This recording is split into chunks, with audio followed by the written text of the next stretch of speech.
nice to see you again. Well, hello. Hello, and welcome or welcome back to the channel where no, I don't like that. Let me start all over. Okay.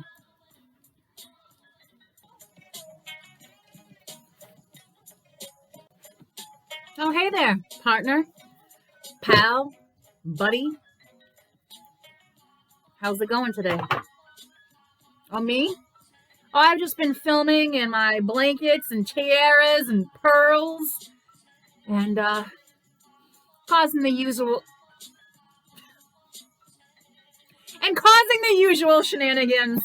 Welcome back to Coffee Create Connect, the channel where we motivate, uplift, encourage, support.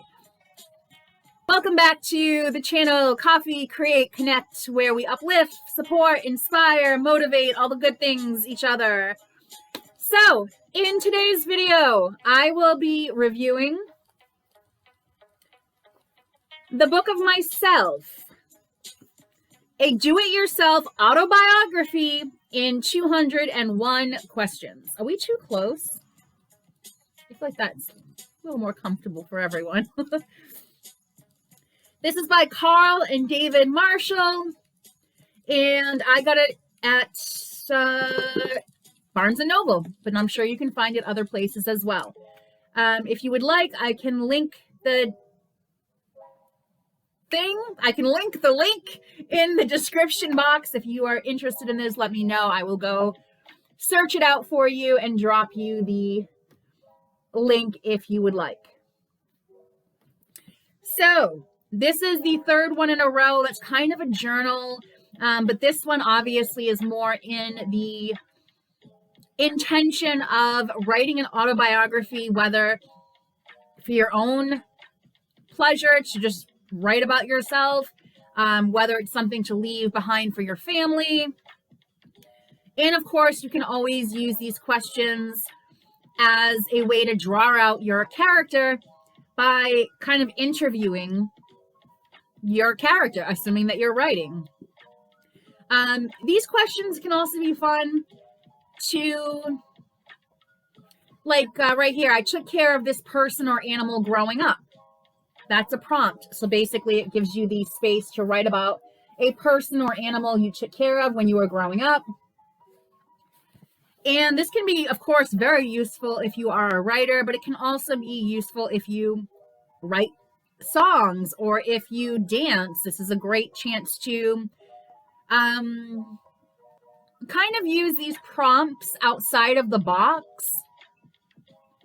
So if you dance, you could choose a particular animal that either you took care of or maybe you always wanted, and then ask yourself, what traits does that animal have that I can express through my dance or through my writing or through my singing or whatever it may be, through a painting. Maybe you always wanted a dolphin when you were a child. I know I did. And so maybe you paint a dolphin, or what the essence of a dolphin is to you. Or you try to dance and use the dolphin's kind of movement patterns as a way to incorporate into your own movement. So maybe you watch a few videos on dolphins and just kind of notice the way they move and how playful they are and things like that. And then you incorporate that into your creating. So, okay, so I'm just going to read a few of these. I don't think I need to really go too far into this. You kind of get the idea from the previous two videos about books like this one, where you have a prompt and then space. Oh, where you have a prompt, okay, or where you have no prompt and no space to write. Where you have a prompt and a space to write. And again, if you don't like to write in your books, you can always have a separate notebook. So, one of my earliest memories about school was, and then you obviously can write it down. If you are writing fictional things, you can always, again, ask this of your character. Kind of interview your character. What kind of early memories of school did this character have? Did they even go to school? Did they like school? Were they bullied at school? Were they the bully at school? This person was a role model or mentor who helped me in my career. So someone who helped you in your career or life in some way was a role model, or a role model to your character.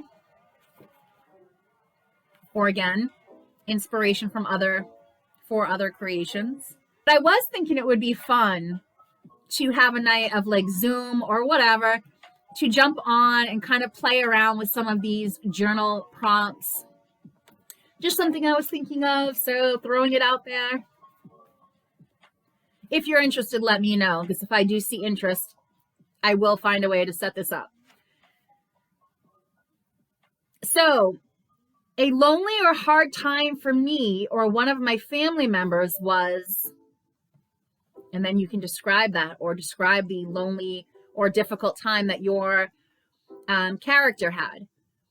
And again, if you're, say, dancing or painting or doing photography for that matter, you can conjure up memories of being lonely and of hard times and use that to create. I know for me, I can only speak for myself. Some of my best photos, some of my best poems, some of my best writing and dancing for that matter, were born from painful experiences. And a lot of these experiences, they were very painful to go through at the time. But now I use them to fuel my creativity, to help me create dialogue and setting and plot in my stories. It is something I draw on for different dance sessions or photography sessions. So I'll do a few more. So one important thing I should probably mention is that this book, and I really enjoy this, is divided into the early years, so your childhood, your middle years, so your young adulthood, and then your later years. So maybe you're not past, your middle years, maybe you're still in your 20s or 30s. But it's still kind of nice to know that it leaves this space at the back of the book as you go through life. You can fill in more and more of the back of the book. You can also use these questions in the back of the book, even if you are too young to be at the point of, like writing about your later years. You can still use it as inspiration for your creation. Inspiration for creation. Perfect. Maybe I'll make a whole series about that. Which actually, I have an idea. And I'm not sure how top secret I want to keep it just yet. But I think you're going to like it.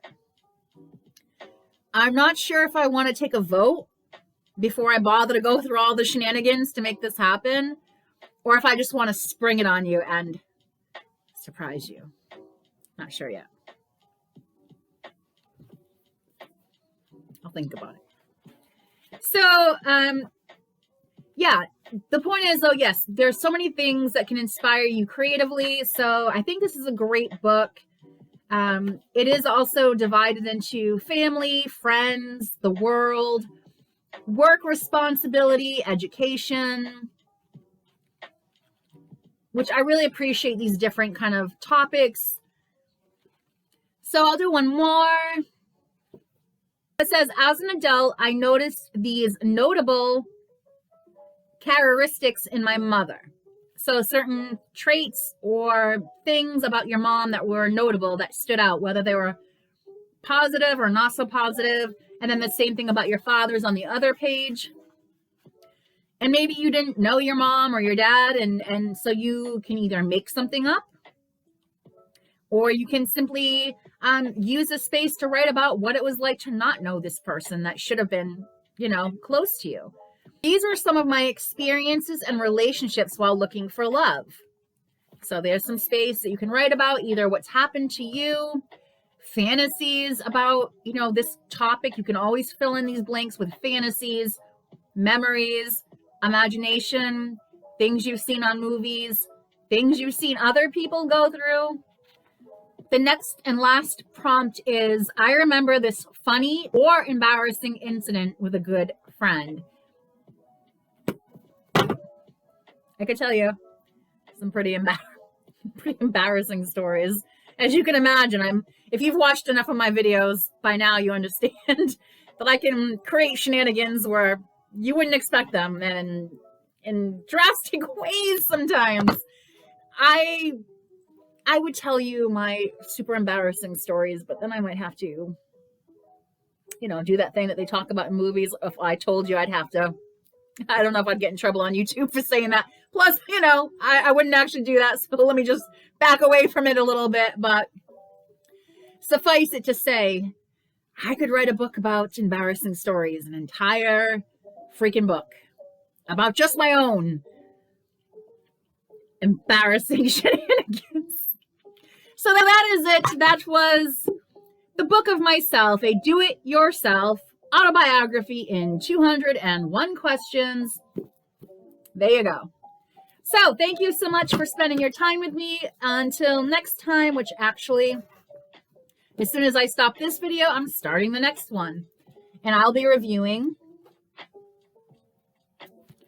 The Emotion Thesaurus, A Writer's Guide to Character Expression, 2nd edition, expanded to 130 entries. So this is not a journal.